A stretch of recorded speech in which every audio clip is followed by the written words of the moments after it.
Super prime time দেখছেন আপনারা তনিষ্ঠা আর লিমার সঙ্গে আমি মজিরা নিউজে।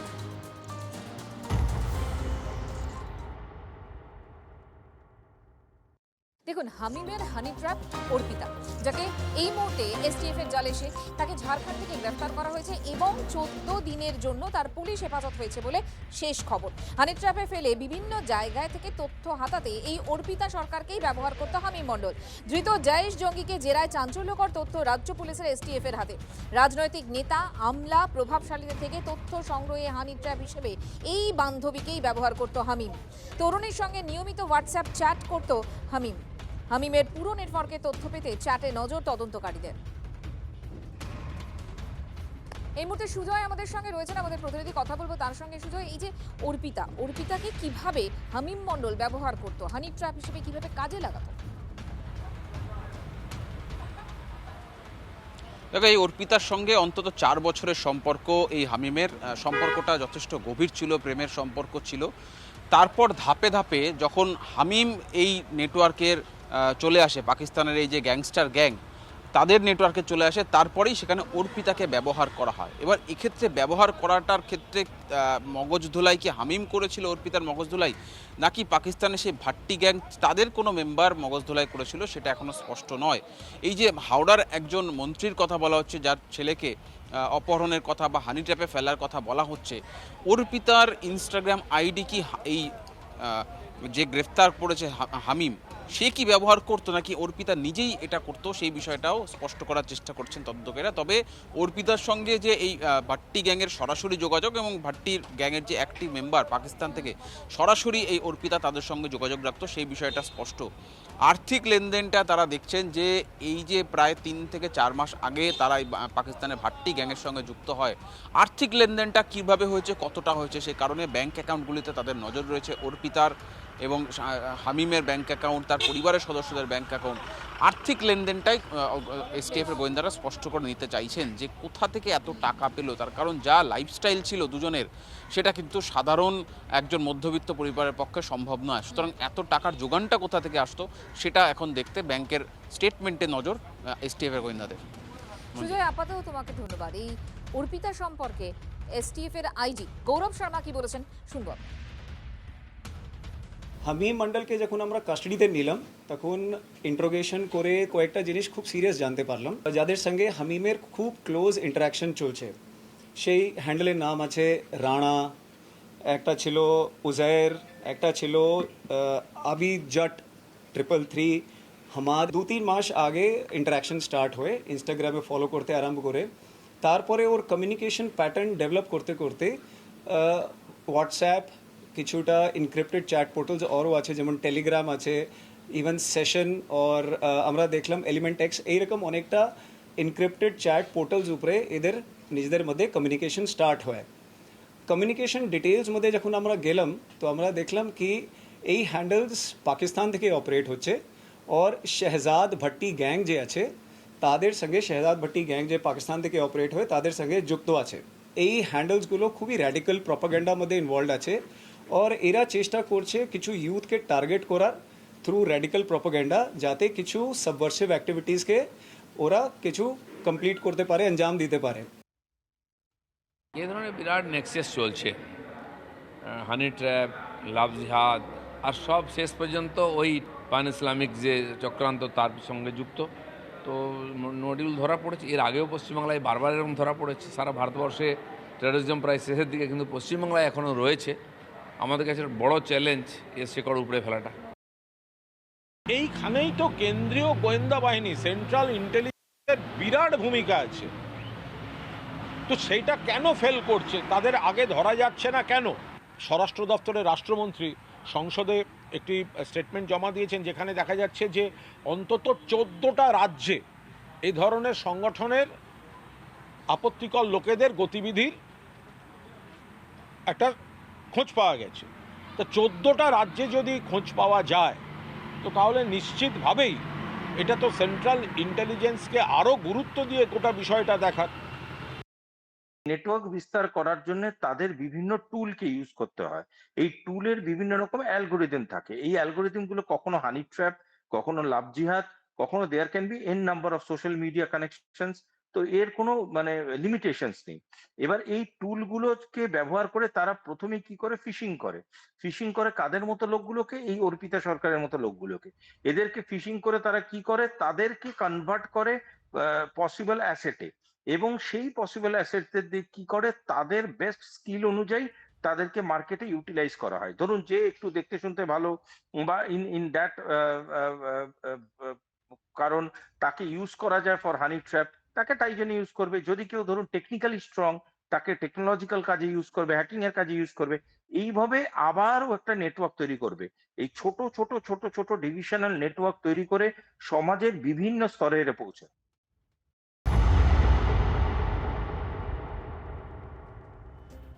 হেরেও লজ্জা নেই পাকিস্তানে, আবারও ভারতে হামলার ছক, আর এবার পর্দাফাঁস করলো বেঙ্গল এসটিএফ। এখনো পর্যন্ত যে বিষয়টা জানা যাচ্ছে, যন্তর মন্তরে হামলার ছক ছিল, তাও আবার পুলিশের উর্দি পরে। শুনবো।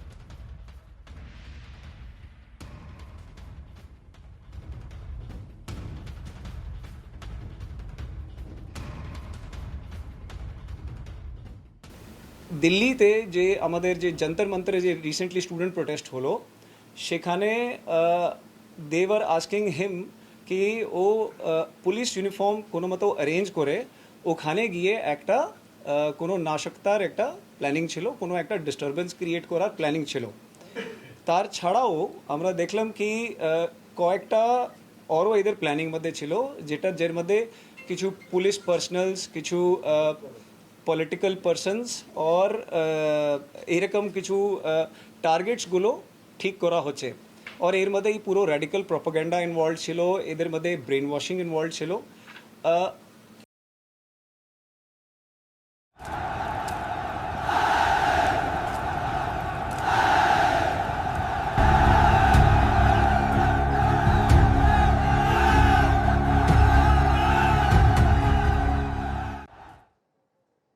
কথা বলবো আমাদের প্রতিনিধির সঙ্গে, সুজয় পাল এই মুহূর্তে আমাদের সঙ্গে রয়েছে। সুজয়, বেঙ্গল এসটিএফ এর কাছে যে তথ্য রয়েছে তো সাংঘাতিক, বিস্ফোরক তথ্য। একেবারে দেখো, যন্তর মন্তরকে কেন টার্গেট করছে পাকিস্তানের এই ভাট্টি গ্যাং। তোমাকে মাথায় রাখতে হবে এই ভাট্টি গ্যাংয়ের পেছনে কারা রয়েছে। রয়েছে পাকিস্তানের আইএসআই গুপ্তচর সংস্থা, তারাই পোষণ করছে, তারাই এদেরকে লালন পালন করছে এই ভাট্টি গ্যাংকে। তারা শুধুমাত্র গ্যাংস্টারের কাজটাই করে না, দেশ বিরোধী কাজ, মূলত ভারত বিরোধী কাজটা তারা করে। এই যন্তর মন্তর কেন টার্গেট, তুমি যদি একটু গভীরে ভেবে দেখো, এই যে হামিম, তারা যদি সত্যি যন্তর মন্তরে যখন ছাত্রদের বিক্ষোভ চলছিল সেখানে হামলা করতো, দায় কার গিয়ে পড়তো? দায় কেন্দ্রীয় স্বরাষ্ট্রমন্ত্রকের গায়ে গিয়ে পড়তো, দায় পড়তো দিল্লি সরকারের ওপর। ফলে ভারতকে একটা পরিস্থিতির মধ্যে ফেলা, এমন পরিস্থিতির মধ্যে ফেলা যাতে ভারতের এবং সেই আন্দোলন, ছাত্রদের আন্দোলন তখন সারা দেশে ছড়িয়ে পড়তে পারতো। অর্থাৎ ভারতের শান্তি থাকুক, ভারত উন্নতি করুক, এটা কোনোভাবেই পাকিস্তানের সহ্য হয় না, তাদের গা জ্বলে। সেই জায়গা থেকেই ভারতকে যে কোনোভাবে ডিস্টার্ব করা, সমস্যায় ফেলা, ভারত সরকারকে সমস্যায় ফেলা, এটাই টার্গেট। আর এই কারণেই ভাট্টি গ্যাংকে দিয়ে তারা এই কাজটা করছিল। পাকিস্তান বারবার বিভিন্নভাবে কাশ্মীর থেকে বিভিন্ন জায়গায় বিভিন্ন জঙ্গি সংগঠনের মাধ্যমে এই ধরনের কাজ করে এসেছে দীর্ঘদিন। এবার তারা ভাট্টি গ্যাংকে ব্যবহার করছে যাতে ভারতকে ডিস্টার্ব করা যায়, আর যেটা সম্পূর্ণভাবে বানচাল করে দিয়েছে এসটিএফ। রাজ্যের মুখ্যমন্ত্রীকে যেমন টার্গেট করেছিল, তেমনি যন্তর মন্তরকে টার্গেট করে কেন্দ্রীয় সরকারকেও তারা বিপদে বা বিপাকে ফেলার চেষ্টা করেছিল, যেটা সম্পূর্ণভাবে ব্যর্থ হয়েছে পাকিস্তান, এটা স্পষ্ট করে বলাই যায়।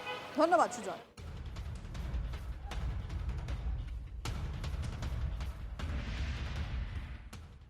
এসটিএফ যত তদন্ত করবে আস্তে আস্তে উঠে আসবে যে কারা কারা যুক্ত, উদ্দেশ্য কী ছিল, এদের কি করার ইচ্ছে ছিল, টার্গেট কারা কারা ছিলেন। এই হানি ট্র্যাপের কথা আপনারা বলছেন, তো সমস্ত বিষয় আস্তে আস্তে উঠে আসবে। এবং এইভাবে যে চলছে, তারপরে আগের সরকার কোনো টেরও পায়নি, আগের এসটিএফ কিছু করতে পারেনি। আমাদের সরকার এসেছে, আমাদের সরকার এই মাটিতে অন্ততপক্ষে ভারতবর্ষের বিরোধী কোনো কাজ করতে দেবে না। অতএব ভারত বিরোধী কোনো ধরনের চক্রান্ত হলে সেই চক্রান্ত ভেঙে দেওয়ার কাজ পশ্চিমবঙ্গের সরকার করবে, পশ্চিমবঙ্গের পুলিশ করবে। এইটুকু বুঝতে পারছি, দেশের ইন্টেলিজেন্স এবং কেন্দ্রীয় গোয়েন্দাদের আরও অনেক বেশি সতর্ক হওয়া দরকার। কারণ বিষয়টা কিন্তু শুধু পশ্চিমবঙ্গের নয়, এতগুলি রাজ্যে তারা অপারেট করছে, মুভমেন্ট করছে। আমাদের মতো একটা ফেডারেল স্ট্রাকচারে সেই জায়গায় এই বিষয়ে ক্রস বর্ডার টেররিজম, সেটাও যেমন নিশ্চিতভাবে কেন্দ্রীয় সরকারের দেখা উচিত বর্ডারগুলো তো তাদের হাতে, তার পাশাপাশি আবার সমস্ত রাজ্যে যেভাবে তারা মুভমেন্ট করছে বিভিন্ন রাজ্যে, সেগুলো কেন্দ্রীয় গোয়েন্দাদের তো দেখা উচিত। এই মুহূর্তে আমরা টেলিফোন লাইনে যোগাযোগ করেছি দেবাশিস ধর, প্রাক্তন পুলিশ কর্তা এবং বিজেপি বিধায়ক। দেবাশিস বাবু, এই মুহূর্তে যে খবরে নজর রেখেছি আমরা, বেঙ্গল এসটিএফ এর কাছে বিস্ফোরক তথ্য রয়েছে যে এই হামিম যাকে গ্রেফতার করা হয়েছে তাদের প্ল্যান ছিল যন্তর মন্তরে হামলা করা, তা পুলিশের উর্দিতে। কিভাবে দেখছেন? দেখুন, এই ধরনের যারা মানে স্লিপার সেলের হয়ে কাজ করে, তারা এমন এমন জায়গায় এমন এমন কাজ করতে যায় যেখানে একসাথে অনেক বড় এফেক্ট হতে পারে। তার মধ্যে যেটা বলছেন যে পুলিশের ইউনিফর্ম পরে যেটা করার এতে পরিকল্পনা আছে, এই জন্য এরা রেকি করে। আর বিভিন্ন ভাইটাল ইনস্টলেশনে এরা কিন্তু এই ধরনের এক্সপ্লোশন বা এইগুলো ঘটায় to create a panic among the mob, এবং ইন্টারন্যাশনালি এরা ফেমাস হতে চায় বা একটা ইন্টারন্যাশনাল নিউজ এরা ক্রিয়েট করতে চায়, যাতে এরা দেখাতে চায় যে এরা কত বড় হিরো। এবং পুরো এদের একটা সাইকোলজিক্যাল পুরো একটা এই ধরনের এদের মধ্যে একটা কাজ করে, বলতে পারেন যে সাইকোলজিক্যাল এদের একটা মানে এমন একটা এরা কাজ করে যেটা দিয়ে কিন্তু টেরর সাইকোসিস ক্রিয়েট করতে চায়। এই গ্যাংগুলো বিশেষ করে মানে এদের কিন্তু মানে ইনস্ট্রাকশনটা বা পুরো প্ল্যানটা তৈরি হয় বাইরে থেকে, এটা কিন্তু এখানকার প্ল্যানিং নয়। তারা এটা এক্সিকিউট করে, এর জন্য ট্রেনিং নিতে যায় এবং আরো অনেক ধরনের কাজ করতে চায়। এটা আজকে যদি ভাবেন যে শুধু এইটুকু তো বেরিয়েছে, আরো অনেক কিছু বেরোতো। এইটা যেহেতু ওই ককরোচ পার্টি এই একটা ঘটনাকে কেন্দ্র করে আন্দোলন শুরু করলো, এটাও দেখবেন পরবর্তীকালে কিন্তু স্পন্সর করা, এবং সেই সময় এই ঘটনাটা ঘটিয়ে দেওয়ার জন্য যেটা ডিপ স্টেট করে থাকে, এই পুরো লক্ষ্যেই কাজ করছে। এটা করে আলটিমেট উদ্দেশ্য হচ্ছে সরকারকে ডিস্টেবিলাইজ করে দিয়ে ক্ষমতা দখল করে নেওয়া। অনেক ধন্যবাদ আপনাকে।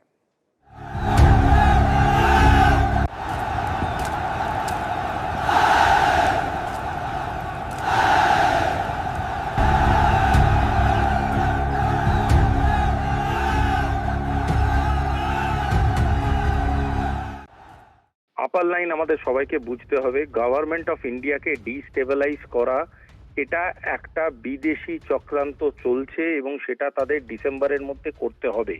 এই টার্গেটটাকে অ্যাচিভ করার জন্য আমাদের আশেপাশের যে ডিস্টার্ব নেটওয়ার্কগুলোকে আছে তাদের র্যানসাম দেওয়া হচ্ছে, ফান্ডিং করা হচ্ছে, তারা যাতে ভারতের সিভিল সোসাইটিতে ঢুকে বিভিন্ন রকম নাশকতার ছক চালাতে পারে। নাশকতার ছক মানে এখানে শুধুই বোম ফাটানো বা গুড়ি মারা বা যে কারোর অ্যাসাসিনেশন নয়, তার থেকে অনেক ডিটেল ছক, যার মধ্যে সিভিল ডিসওবিডিয়েন্স তৈরি করা, যার মধ্যে এইগুলো ম্যাপটা একটা স্টেটাস আছে যে বিভিন্ন রকম পলিটিক্যাল লিডারকে কম্পেল করে দেওয়া বা ব্ল্যাকমেলিং করা, বিভিন্ন রকম বিউরোক্র্যাটস এবং ডিপ্লোম্যাটসকে তাদের পেরোলে রাখা। আই এম টেলিং ইউ, এটা একটা গ্লোবাল ছক, যে গ্লোবাল ছকটা ভারতের মধ্যে ইমপ্লিমেন্ট করতে হবে উইদিন এ পারফেক্ট টাইমলাইন। আর এর আরেকটা মূল উদ্দেশ্য হচ্ছে ভারতের ইন্টারন্যাশনাল ইমেজটা ধূলিসাৎ করে দিয়ে ভারত যে ধরনের প্রোগ্রেস বা যে ধরনের ইন্টারন্যাশনাল ব্রিজিং করতে চাইছে, এই ব্রিজগুলোকে ভেঙে দেওয়া এবং ভারতের নেক্সট এনার্জি নেটওয়ার্কটাকে ভেঙে দেওয়া, যাতে করে ভারত নিজের গ্রস ক্যাপিটালটাকে কোনোভাবেই আর ইম্প্রোভাইজ করতে না পারে। অর্থাৎ পেটে মারবে, পলিটিক্যালি মারবে এবং আমাদের নাশকতা দিয়ে মারবে। এই গোটা ছকটায় এই হামিমের মতো লোকরা হচ্ছে ছোট ছোট ছোট ছোট পন্স, এদেরকে মিলিতভাবে এই ইন্ডাস্ট্রি অফ টেররিজমটাকে চালাচ্ছে ডিপ স্টেট এবং বিশ্বের বহু তাবর তাবর টেররিস্ট অর্গানাইজেশন।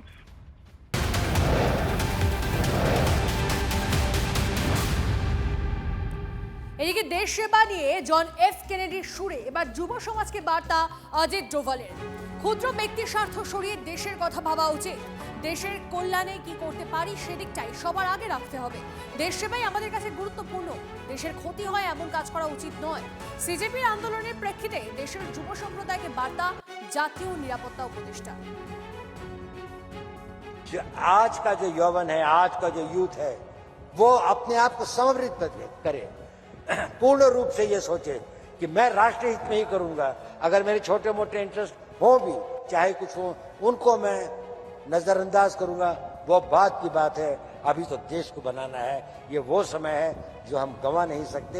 ये एक विंडो ऑफ अपॉर्चुनिटी इस देश के इतिहास में आई है और मुझे आशा है कि हम लोग इसमें कामयाब सिद्ध होंगे और अपना एक नया इतिहास बनाएंगे।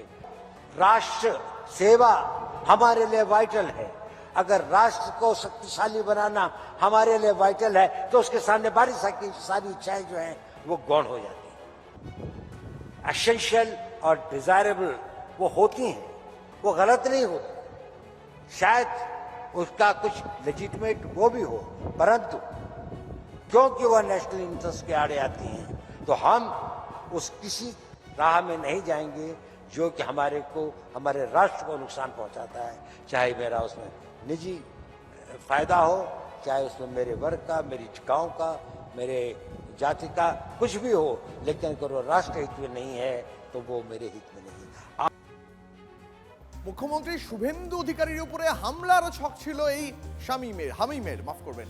সবথেকে চাঞ্চল্যকর অভিযোগ, বড় বড় রাজনৈতিক নেতাদেরও টার্গেট করেছিল এই হামিম। তার নিশানায় ছিল একাধিক বড় রাজনৈতিক নেতা। রাজ্যের পুরো প্রতিমন্ত্রী উমেশ রায়ের ছেলেকেও হানি ট্র্যাপে ফেলার চেষ্টা। বিস্ফোরক তথ্য এবার সামনে আনলো বেঙ্গল এসটিএফ।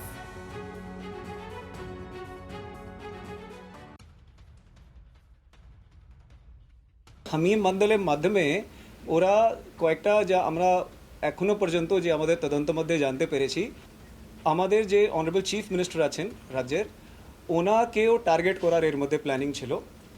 আমরা দেখলাম কি কমিউনিকেশন প্যাটার্ন মধ্যে আমরা জানতে পারলাম কি হামিম মন্ডলকে টাস্ক দেওয়া হয়েছিল কি ওনার কিছু মুভমেন্টস স্টাডি করতে এবং কিছু যদি আনগার্ডেড টার্গেটেড যেখানে হতে পারে সেই মুভমেন্টসগুলো রিভিল করতে। আর এর উপরে আমরা একটা কমিউনিকেশন প্যাটার্ন দেখলাম। Hamim Mandal's madhyame, Hamim Mandal was actually, they were trying to influence Hamim Mandal, and Hamim Mandal was also actively involved in establishing the target of one honorable minister in Havda. Or tar madhe, he was trying to honey trap the son of the honorable minister by using the involvement of Arpita Sarkar.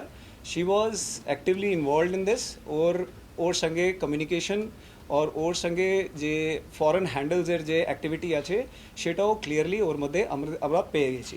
এটা আমরা এখনো পর্যন্ত পেয়েছি আমাদের ইনভেস্টিগেশনে। আমরা যেটা পেয়েছি কি হামিম অর্পিতার সাথে লাস্ট অলমোস্ট 4 বছর ধরে ওর সঙ্গে ইন্টারাকশন আছে। আর মানে এটা ইনস্টাগ্রাম বেসড ইন্টারাকশন ছিল, তারপরে এরা দেখাও করতো, মানে একরকম অ্যাফেয়ারই বলা যায়। और तार मध्य ही আমরা দেখলাম কি লাস্ট কয়েক মাস ধরে হি ওয়াজ অলসো ইনফ্লুয়েন্স মানে অর্পিতাকে ইনফ্লুয়েন্স করে কিছুটা এই গ্যাংয়ের অ্যাক্টিভিটিস মধ্যেও ইনভলভ করার চেষ্টা করছিল।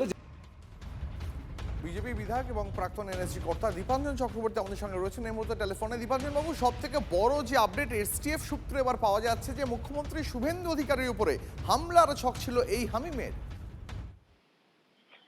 দেখুন, এটা তো খুব স্বাভাবিক।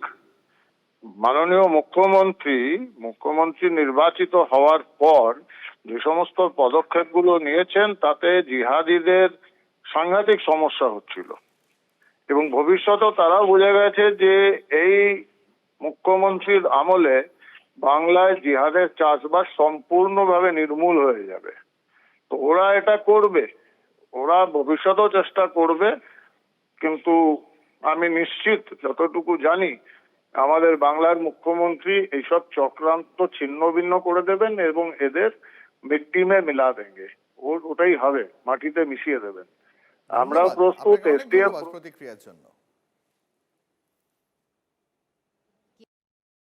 নির্বাচন জেতার পর থেকেই আমাকে টার্গেট করে পাকিস্তানের একজন দুষ্কৃতী, জঙ্গি বলতে পারেন, সে টার্গেট করে আমাকে অনেকগুলো কল করেছিল। কল করার পর নিজের সম্পর্কে অনেকগুলো ছবি ভিডিও পাঠিয়েছে। সেখানে ও নিজের পরিচয় দিচ্ছে যে ও কত বড় জঙ্গি আছে, ও কি কি করেছে। যেদিন ও বলল যে এরপরে তোমার সিএম কে উড়িয়ে দেবো, সেদিন আমি সিরিয়াসলি এই বিষয়টাকে পুলিশকে জানাই। পুলিশ একটা ইনপুট পেয়েছিল যে আমার ছেলেকে এরা কিডন্যাপ করার জন্য একটা প্ল্যান করেছে, যেখানে এরা হানি ট্র্যাপ করতে পারে। সেটা আমরা আগে থেকেই জেনে গেছিলাম যে সোশ্যাল মিডিয়া কোথাও থেকে কোনো বান্ধবী বা কিছুকে ইউজ করে তারা ওকে কোনোভাবে ট্র্যাপ করে কিডন্যাপ করবে। সে বিষয়টা আমাদের জানা ছিল বলে আমরা এর মধ্যে যেতেই পারলাম না। আমরা দ্রুত গতিতে ইন্টারন্যাশনাল বর্ডারে ফেন্সিং করছি, এদেরকে এখান থেকে ফেরত পাঠাবার ব্যবস্থা আমরা করব। এটা কোনো মতেই পশ্চিম বাংলায় এই জঙ্গিদের জন্য, এই জিহাদিদের জন্য কোনো স্থান নেই।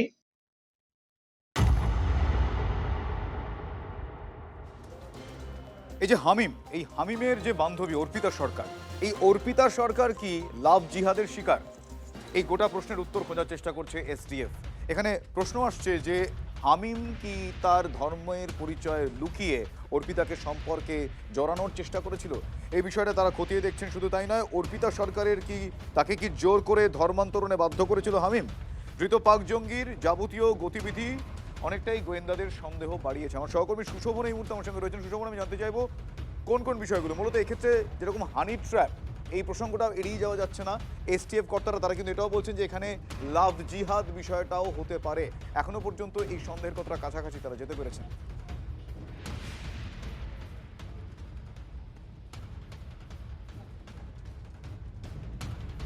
সুশোভন, শোনা যাচ্ছে? আচ্ছা, আমি আরো যোগাযোগ করার চেষ্টা করবো। মুখ্যমন্ত্রী শুভেন্দু অধিকারী বিষয়ে কি বলেছেন একবার শোনাবো। ইচ্ছা আছে আইনের মধ্যে, সংবিধানের মধ্যে দাঁড়িয়ে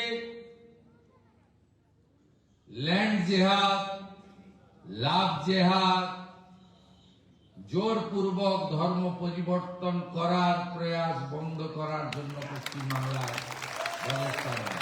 15 বছর ধরে গ্রেটার বাংলাদেশ তৈরি করার স্বপ্ন নিয়ে চলা জামাতিদের আমরা বিদায় করেছি। এখন সময় ঐক্যবদ্ধ থেকে এই বাংলার নবনির্মাণ নরেন্দ্র মোদীজির নেতৃত্বে এগিয়ে নিয়ে যাওয়া।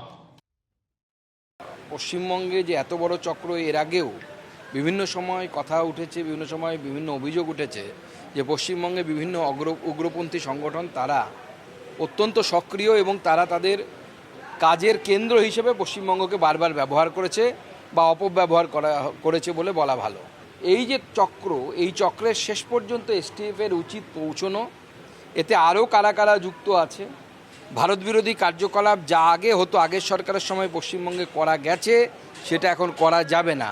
অতএব যারা এখনও আছেন তাদেরকে বলবো টাংটোপলা গুটিয়ে নিয়ে অন্য কোথাও পালান, পশ্চিমবঙ্গে আপনাদের স্থান নেই।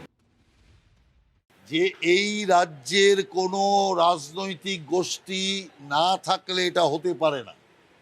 এখন দেখতে হবে যে অর্পিতার নাম এসছে, তিনি একা না তাকে দিয়ে কেউ করাতো, তাকে কেউ ফিট করেছিল কিনা। অতএব এর অনেক দূর রহস্য যেতে হবে। অতএব এই রহস্যের উদ্ঘাটন হবেই হবে, এটা আমাদের বিশ্বাস। সন্ত্রাস এবং হামলা ঘটানোর একটা চেষ্টা রাজনৈতিক মহল করে যাচ্ছে। সেই রাজনৈতিক গোষ্ঠীকে চিহ্নিত করে তাদের বিরুদ্ধে কঠোর শাস্তিমূলক ব্যবস্থা নেওয়া এবং জনসমক্ষে তাদের হাজির করার কাজ ভারতীয় জনতা পার্টির বাংলা সরকার করবে।